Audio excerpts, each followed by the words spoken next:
Hi everybody, Lisa Tamati here from Running Hot Coaching. Now today I wanted to cover off some topics, perhaps for young athletes, maybe their coaches, ones that are perhaps going into high performance sport or reaching higher levels in competition, and it's getting pretty serious.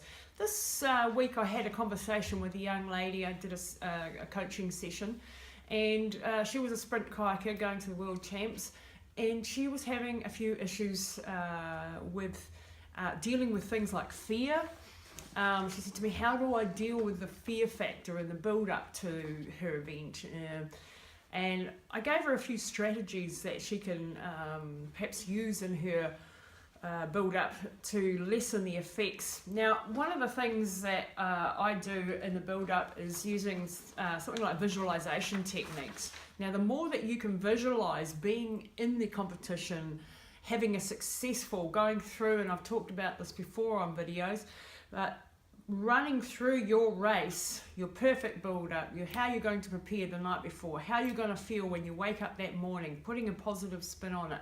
And remember, this is your storyline, and you create the successful, wonderful experience, and that's what you go over and over and over in your head in the build-up. So you might take some time out, do a bit of a meditation, and then go through this ritual of how it's going to be on the day, how you're going to feel, lining up against your competitors and getting yourself into that real space, really seeing it, smelling it, feeling it, and then walking yourself through a successful competition and then getting to a successful ending.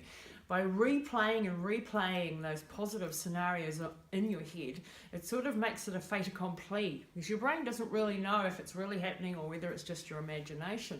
And it can really reinforce some positive energy going into your competition. Another couple of things that I thought might help. There are two ways to see each big opportunity that's coming at you, or a big challenge that's coming at you. Now, you can either see it as a challenge, as a chance for you to do something amazing, as an opportunity, or you can see it as a threat. Now, if you see it as a threat, because the consequences are so big, and what's going to happen if I'm not successful, and what are people going to say, and the perhaps financial consequences, all of these things. Now, thinking about the consequences of something isn't a good way to prepare yourself mentally for it, because it puts you into a negative sort of tailspin all around fear and all around negativity. It's better to shift your focus and to go, wow, I've got this fantastic opportunity to put a positive spin on it, even when you're not feeling it, but just keep tricking yourself into feeling this way. So if I've got a big race coming up, and yes, it's going to be scary, it's going to be, there's going to be a lot of things happening, but if you can frame it in a challenge framework as opposed to being in a threatening framework, because what happens when our mind perceives a threat, it creates a whole lot of physiological reactions in our body, and these aren't just immediate reactions, say on the morning of the competition where you're all nervous and all that sort of thing. It's also in the build-up and the stress levels in your body, and the stress hormones that you're producing, the adrenaline, the cortisol, all of those things can be building if you're seeing this upcoming, say, qualification trials or some big event that you're aiming for as a threat. If you can change your perspective and start seeing it as, I'm lucky to have this opportunity, what an amazing experience I'm going to have, all the positive ways of looking at this. I'm going to prepare myself well, I'm going to get to the start line, and then I'm going to give it all I've got. You create a perception shift, and that can really help you control your physiology. In regards to actually on the day, how do you deal with those butterflies in your stomach? How do you deal with not choking up when the pressure is immense, and especially if it's a race perhaps that's time trialed and it's all on a short period of time, or perhaps you're doing a massive ultra marathons. That's the sort of thing that I specialised in, and sometimes the pressure was huge. You had the pressure of sponsors, coaches, people that had supported you, your team, and the fear and the doubt and can I do it, all of those sort of questions whirling around in your head are very normal, but they can cause you to choke up to the point that you're not able to perform as well as you're able, if you don't perform to your potential, and that's what you want to avoid. So a few tricks for on the day or in the days leading up to it. Doing some meditation, doing some deep breathing exercises, and this might sound like, oh yeah, hairy fairy, I've been told to meditate. What does it actually do? Well, what it does is it taps you into your parasympathetic nervous system and starts to slow and calm the body down. Your heart rate will start to slow down, your breathing starts to soften and to slow down and to find a rhythm. You find more focus and quietness. Often your left brain can be just going crazy with all these thoughts and emotions and everything's starting to roar around. If you can calm that all down through meditation, through focusing, through visualization, through deep breathing, it actually helps you tap straight into your parasympathetic nervous system. And the parasympathetic nervous system helps you, this is your recovery mode, this is your healing mode, this is where the body starts to recover, this is what you do when you're going into sleep and that type of thing. It slows down the release of the stress hormones that can be building up in your body, your cortisol and your adrenaline. Now, adrenaline can have a positive effect in the short term, but over weeks and over months and over years, having too much adrenaline and too much cortisol production can leave you adrenally exhausted, and it can cause an awful lot of hormonal imbalances, and stress has many effects on the body. So by doing these exercises, these visualizations, taking time out to actually invest in your mind as much as you do in your body, because invariably in many of these sporting competitions, it's not just about how well you trained, how talented you are. The third biggest thing, and if not the biggest thing, is your mindset and your mental preparation and how you're feeling going into it. And if you can protect that, if you can nurture that, and that means nurturing yourself, protecting yourself from negativity, protecting yourself from too much pressure. I imagine like the All Blacks must feel a huge amount of pressure when they're going onto a test match or a tour. The media's throwing stuff at them.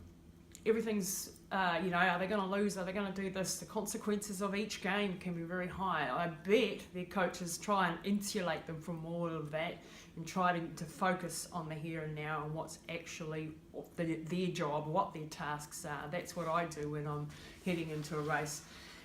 Is to try and protect myself from any negativity. I don't want to be thinking about the competitors. They are nothing to do with me. All I can do is control my own destiny, control my own reactions to things, and then go from there. Another thing is that especially young people, teenagers, tend, and this is a bit of a generalization, tend to dramatize and be very insular looking, very inward looking. And when you're intensely involved with training and build up to an event, this can be really, it is overwhelming, it is all encompassing. But what I want you to realize, young people, and I wish someone had said to me all this when I was a gymnast, for example, that, it doesn't matter what happens in this upcoming competition, the sun's still going to rise tomorrow, the world's still going to be spinning. It won't be the end of the world. You're not heading off to war, you're not being shot at, you're not facing life-threatening disabilities or sicknesses. So put this in perspective. This is still your sport. For most of you, it will still be amateur. Yes, there's a lot riding on it, for your confidence and your personal history and your personal legacy that you're trying to build. But try and take an overview. Be a satellite for a minute and see yourself looking down on yourself there, this little person, and this is a little part of your life. Don't over dramatize every little bad thing that happens to you and spin out on it, because it will only lead you into a downward spiral. If you can put things in perspective, then you can experience them, learn what you need to learn out of it, and move on to the next thing. And that brings me on to failure. Many people are stifled in their wanting to achieve or their ability to achieve big goals because of the fear of failure. They don't want to risk failure. I tell you now, if you're not prepared to risk failure, you're never going to reach your potential. And failure is a part of the stepping stones to success. It's what you do with that failure that counts. That is the only thing. And somebody who fails and gets back up again learns persistence. They learn to overcome adversity. They learn to deal with negativity, people saying negative things. And these are all horrible but very valuable lessons to learn. And I failed a number of times and throughout my career, and I thought the world was going to end, and it didn't. The sun kept shining, and yeah, it was hard to take, and you had to work through that process. But my advice to you is don't turn away from challenge because of the fear of failure. Turn towards challenge, turn towards pushing your limits, because only through that will you ever achieve and be something extraordinary, achieve extraordinary things. And failure, parents, if you've got a child and they've failed on a particular day or whatever, a competition, don't harp on about you should have done this and you should have done that. In the moment, experience that failure, cry with the child, cry with the young person if you want, and then get them back on their feet. Get them back into a positive frame of mind. Right, we did this, we learned these things from this experience, we've ticked off another life experience, and that goes on your positive side of your CV. So it's how you see failures, not the failure itself, that is important. Because every great person and every great genre, and every genre across from sports to business to anything has failed along the way. And some of the most successful ones have failed the most because they've just kept trying until they've got it right, just kept pushing, kept being persistent, kept being consistent, and eventually they've had success. And that success is then hard won by, but it means something. So don't turn away from failure. Building on success is probably the last point I'll go into today. When you do have a successful competition or run or event, I want you to turn around and I want you to pat yourself on the back and really integrate that into your personality before you go off on the next mission. Someone once said to me, man, you just go hard out, you go and you achieve this great goal, and instead of patting yourself on your back, you're like, oh yeah, whatever, what's next? Where's the next tallest mountain? And you don't sit and relax and learn to integrate that experience into your life in a positive way. And that really set me on my ass there for a bit, and I thought, actually you're right. I just go tumbling on into the next event, and I haven't actually integrated that experience and gone, damn, did well, girl, awesome, that's really good stuff.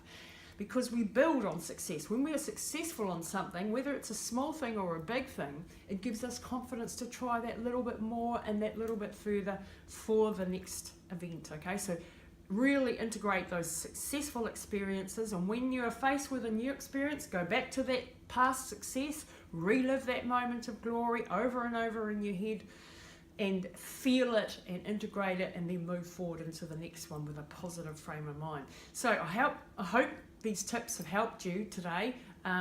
There's some things that I've gathered over a long period of time. If you'd like to know more, I'd love you to subscribe to my YouTube channel. I love sharing this type of thing.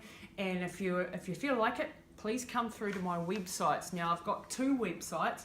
One is a health and fitness website for coaching, if you're interested in coaching, runninghotcoaching.com.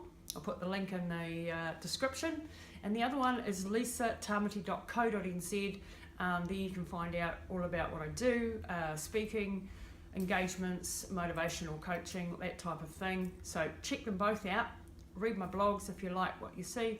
And please give me a thumbs up and a like. Cheers.